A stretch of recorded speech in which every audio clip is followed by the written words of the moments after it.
On August 16, 2023, a 32-year-old woman named Betty Bowman walked into the Mayo Clinic Hospital in Rochester, Minnesota, dizzy, weak, and in unbearable pain. She thought it was food poisoning, maybe dehydration. But what was happening inside her body was something much darker. Just 10 days later, she would be dead. And her husband, a toxicologist who specialized in poisons, would be accused of killing her.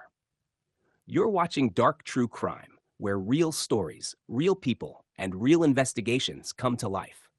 If you're new here, take a second to subscribe and turn on notifications so you don't miss our weekly true crime documentaries. To everyone who knew them, Betty and Connor Bowman were the picture of success. She was a pharmacist, smart, outgoing, and well-loved in the Rochester community. He was a former pharmacist turned medical resident at the Mayo Clinic, specializing in toxicology. The couple met through their shared passion for medicine and quickly became inseparable. Their relationship seemed built on science and love, two people dedicated to helping others. But behind that perfect image, cracks had begun to form. Friends would later say that Betty and Connor's marriage was tense. Betty had reportedly told a friend she was planning to leave him. And not just that, she was exploring divorce options, according to text messages later revealed in court documents. Connor knew, and within days, he allegedly began planning something that prosecutors would later call a calculated scientific murder. On August 16th, Betty suddenly fell violently ill. She was vomiting, weak, and couldn't hold down water. Connor, being medically trained, reassured her it was likely a stomach bug. But by the next day, she was so dehydrated and delirious that she had to be rushed to the hospital. Doctors ran tests for infection, for toxins, but nothing obvious showed up. Betty's condition worsened fast. Her liver began failing, her organs shut down, and within 4 days, she was gone. Connor told doctors she had a rare autoimmune flare-up, but the story didn't make sense. Betty's colleagues knew her medical history. She had no such condition. When hospital staff reviewed her sudden decline, they began to suspect poisoning. Soon after her death, Connor made a series of unusual requests. He told the hospital no autopsy was necessary and that Betty should be cremated immediately. He even went as far as emailing the medical examiner, insisting that her death was natural and that she had pre-existing conditions. But investigators didn't buy it.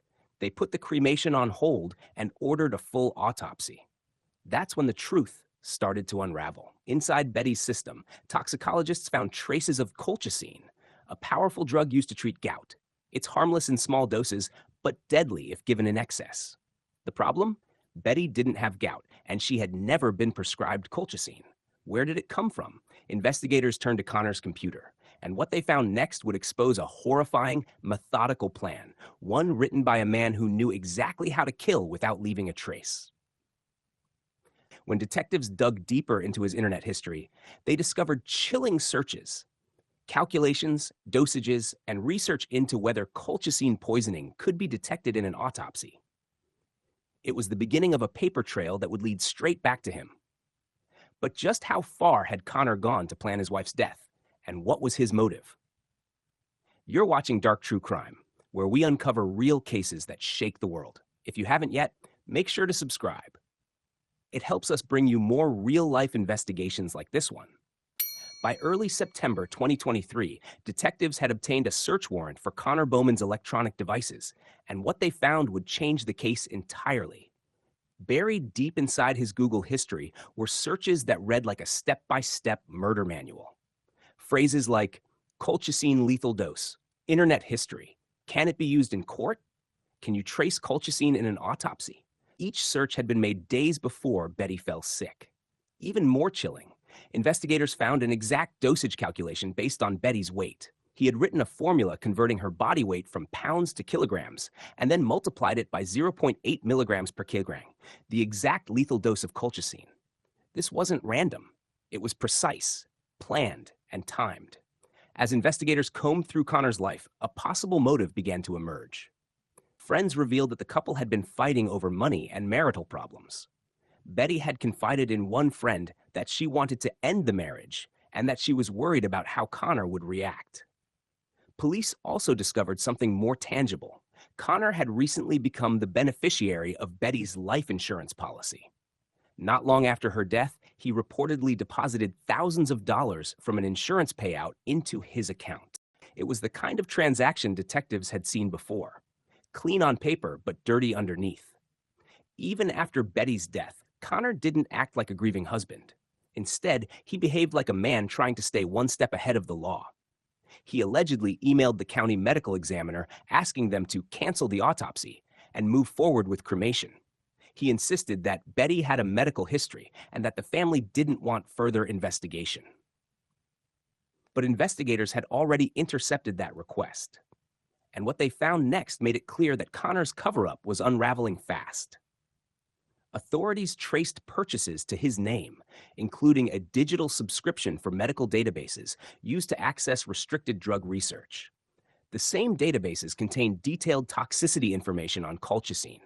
When investigators checked his recent email drafts, they found a deleted message where he appeared to be fabricating medical explanations for Betty's symptoms, trying to build a story that would later justify her sudden death.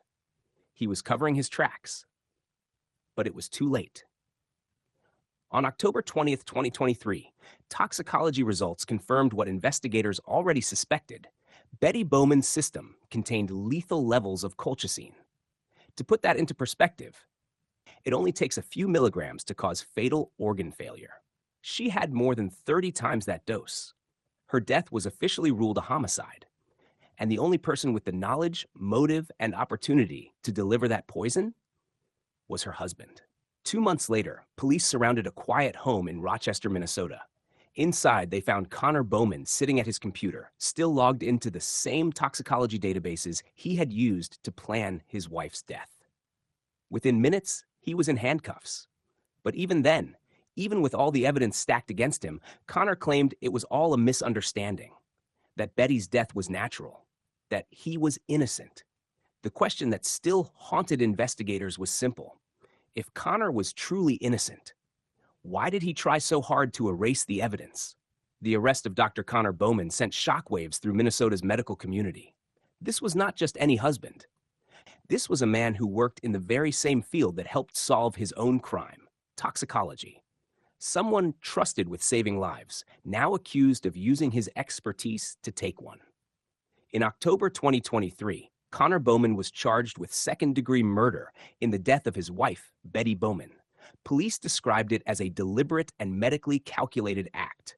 According to the criminal complaint, Connor had access to toxic substances through his work at the Mayo Clinic and an extensive knowledge of how poisons interact with the human body. He knew exactly how colchicine could mimic natural organ failure. When questioned, Connor denied everything. He said Betty had a rare autoimmune condition and that her death was simply a tragic medical event. But prosecutors didn't believe him. They pointed to the timeline. August 10, Google searches for lethal colchicine dose. August 14th, internet search, how to delete internet history permanently. August 16th, Betty becomes violently ill. August 20, she dies. August 21, Connor requests cremation and insists on no autopsy. That was the 10-day window prosecutors called the 10 days murder plan. When news broke of Connor's arrest, the community was stunned. Friends remembered Betty as warm, generous, and deeply passionate about her work as a pharmacist. At her memorial service, one former colleague said, Betty was the kind of person who stayed late to make sure a patient got what they needed. She never stopped caring. Her family later released a statement calling her death a betrayal beyond comprehension. In private interviews, her friends told investigators that Betty had confided fears about her marriage. She had mentioned feeling unsafe and said that Connor had become cold and distant. Some recalled that she'd recently been researching divorce lawyers. Detectives continued combing through Connor's computer and phone, uncovering even more damning evidence. He had searched for how to disguise poisoning symptoms and how long colchicine stays in tissue. He had also looked up how much money you get from spouse life insurance after death. It wasn't just one search, it was hundreds. All done within days before and after Betty's illness. And in his medical research notes, police found a chilling spreadsheet titled simply Death by Colchicine, Case Study. It wasn't a research paper. It was his plan. In 2024, prosecutors filed an upgraded charge of first-degree murder, citing premeditation. Court documents revealed Connor had created fake email drafts under Betty's name, potentially to make it appear that she had health issues prior to her death. During pretrial hearings, his defense argued there was no direct evidence he administered the poison. But the circumstantial trail, the searches, the calculations, the insurance, and the immediate cremation request painted a devastating picture. The case became a national headline: doctor accused of poisoning his wife with a drug he was trained to study. People across the U.S. debated the story, how someone so knowledgeable about medicine could use it for something so dark. Betty's death reignited discussions about domestic violence in professional households and the need for better oversight in controlled substance access. Her family established a memorial fund in her name dedicated to women in pharmacy and medical sciences. As for Connor Bowman, he awaits trial, facing the possibility of life imprisonment if convicted. Prosecutors call his crime as cold and calculated as science itself. And though Betty's voice was silenced, her story continues to echo, a reminder that evil can hide behind intelligence, and that sometimes the most dangerous people wear the calmest faces. You've been watching Dark True Crime. If you found this story compelling, subscribe and turn on notifications. We bring you real cases, real victims, and the stories that change the course of justice. Until next time, stay safe and stay aware.